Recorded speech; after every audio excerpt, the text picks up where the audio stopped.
Hey guys, welcome back to the channel. It's time to have a tough conversation. Kendrick Lamar is my favorite rapper. It's almost like he's on a hilltop looking down while the game lags behind what he's doing. Good Kid, Mad City changed my perception of hip-hop forever a decade ago. To Pimp A Butterfly lives up to its status as God tier, and you probably know the rest of the story. I'm not here to teach K-Dot 101. This isn't a typical review because, bitch, you guessed it, Kendrick didn't put out a typical album. He made an album that made me uncomfortable. An album that I actually had to shut off halfway through on my first listen because I couldn't handle the intensity. I wasn't in the right headspace for it. And even though I picked it up right back after a break, I didn't like it. They say first impressions are everything, but I'm not sure if that's true for Kendrick Lamar. Maybe it shouldn't surprise me that the first spin didn't click since I basically flew in and got a bird's eye view of Kung Fu Kenny's therapy session in real time, which I just didn't expect at all. Unsettling or not, the artistic vision is unparalleled, and I want to talk about why this album blooms with repeat listens, why it might not be a good fit for you even if you're a fan, and how changing my perception made me respect Album 5,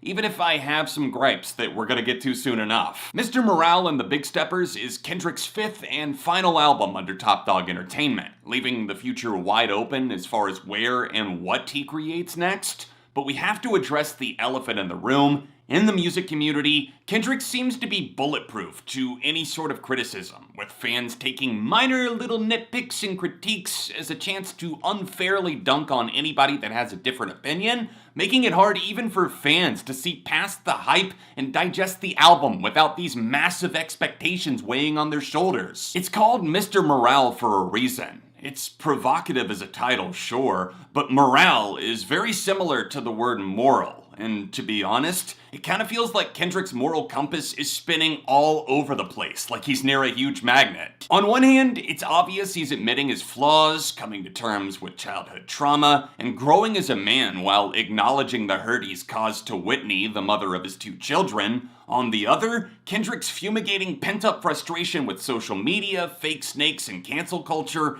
even offering an olive branch to the problematic rapper Kodak Black by featuring him multiple times. It's not like Kendrick pledges his undying loyalty to the guy, but something feels wrong about K-Dot rapping "Let's Give the Women a Break" on the track Father Time, but then later inviting Kodak Black, an alleged rapist with a history of violence, for 3 fucking appearances? There's a difference between cancel culture going too far, which it absolutely does often, and actually holding people responsible for crimes that they committed. So yeah, fuck Kodak Black for his actions, even if his verse on Silent Hill is admittedly pretty strong. We're out of the sand trap, but not totally clear of the rough, but I promise I'm swimming to the positive side. And yes, despite everything that I needed to vent and get off my chest, Mr. Morale and the Big Steppers has grown on me exponentially. I definitely view this as yet another landmark record that waited for the right moment to drop and fill its place in his almost perfect discography. So while this record itself is definitely not perfect,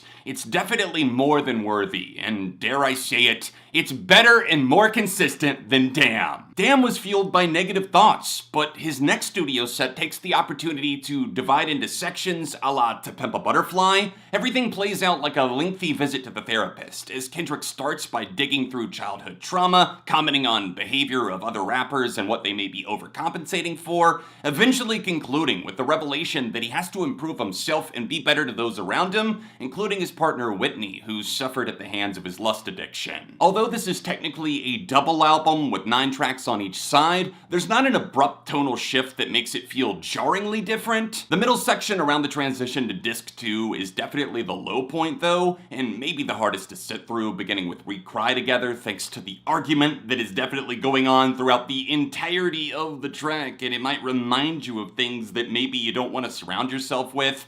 And that pain continues through the unfortunately bloated and generic Purple Hearts before limping into the skippable repetition found in my least favorite track, Count Me Out. Beat selections can be iffy throughout, which is not protocol for Kendrick. I'm not brain dead, there's tons of unbridled fire, given that with 18 tracks and loads of killer samples, you're gonna get a great combo, but on the likes of the single N95 or even Die Hard, there's questionable decisions that have the former song sounding like a dated club anthem with those hammy synthesizers, and the former feeling like an unintentional clone of a late 2000s hip-hop joint, even if overall I generally do like the vibe. Mr. Morale opens with an anvil drop, united in grief. You can't not feel it all over, and the weight of the fire is almost too much to handle thanks to the switches in flow, the unparalleled bars, the top-notch production right out of the gate. Jesus Christ, man, when those breakbeat drums kick in after the GOAT himself warns us, I've been going through it, be afraid, get ready for a tidal wave. The unsettling tone continues into N95, augmented by Kendrick's brutal dismissal of clout chasers. There's a lot going on here lyrically, and the verses, specifically verse 2, are pure heat, even if I'm not crazy about the synth beat overall, and the outro is so in your face I can't help but love it. But Baby Keem, all over the chorus, good God, is the man grating. I swear each time he yells out, bitch, you ugly as fuck, I low-key want to skip the song and end it there, and he also ruined the that Kendrick uses on the hook of Rich Spirit, because all I can hear is Baby Keem doing the bitch, you ugly as fuck. I brought it up, so let's talk about the Rich interlude and Rich Spirit. Kodak Black enters the chat for a spoken word 2-minute prelude that I'll undoubtedly be skipping in the future, but the song that follows is quickly becoming a highlight that I'm loving despite some minor annoyances. Tension ramped up to 11 on the excellent darkness provided by Worldwide Steppers, so it's nice to see that crawl into the heart of Rich Spirit too. The R&B flavor is a nice touch, a perfect complement to the vibe, much like Father Time that featured the lovely Sampha for the album's first tender-hearted offering. Disc 2 gets way more into his psyche, and starting with the stripped-back piano rap ballad Crown, which I think is so incredibly moving and emotional, we sink beneath the floor, listening with goosebumps as Kendrick wrangles his vices, puts them in a lineup, and tears open each scar in order to start the healing. Silent Hill, first and foremost, big fan of the franchise, I love to see the title, but this track would have hit with sniper-like precision no matter who you paired up with K-Dot. Not to say that it succeeds despite having Kodak Black,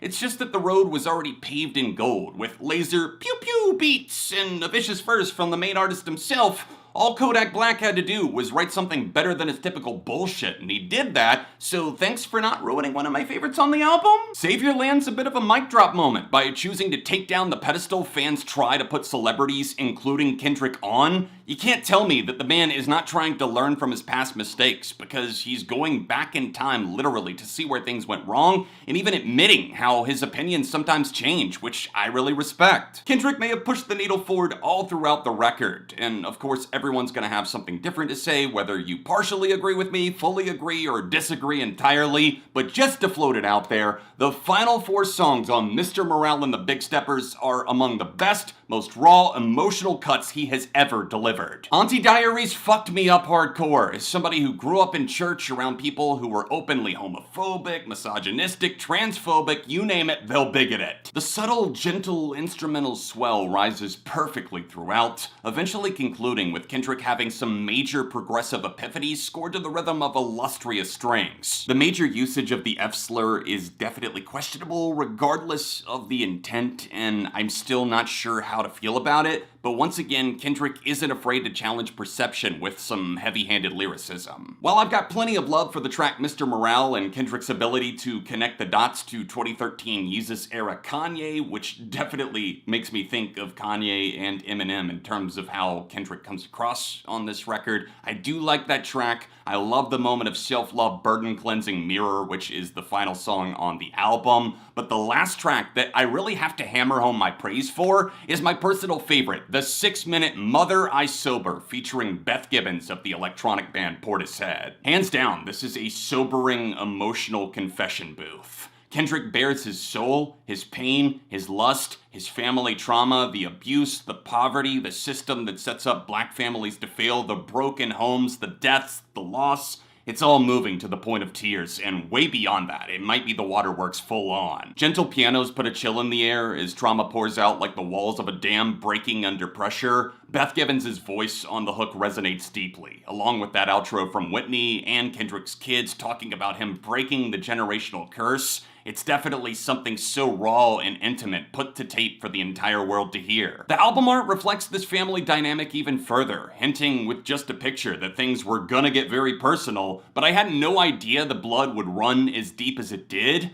Mr. Morale and the Big Steppers might not be an album that's an everyday go-to for you, but I do think that it's stronger than Damn once again, despite the criticisms that I do have, and I'm giving Kendrick Lamar's 5th album a strong 4. This is the longest and hardest I've worked on a review in a long time. I love it when albums make me think twice about what I'm hearing, so with that being said, this is just my opinion. Let me know your thoughts on Mr. Morale in the comments, and hit the like button and subscribe to help support my channel. You can check out more of my Kendrick videos on screen. I might be ranking his albums soon, and I'll see you soon for more on ARTV.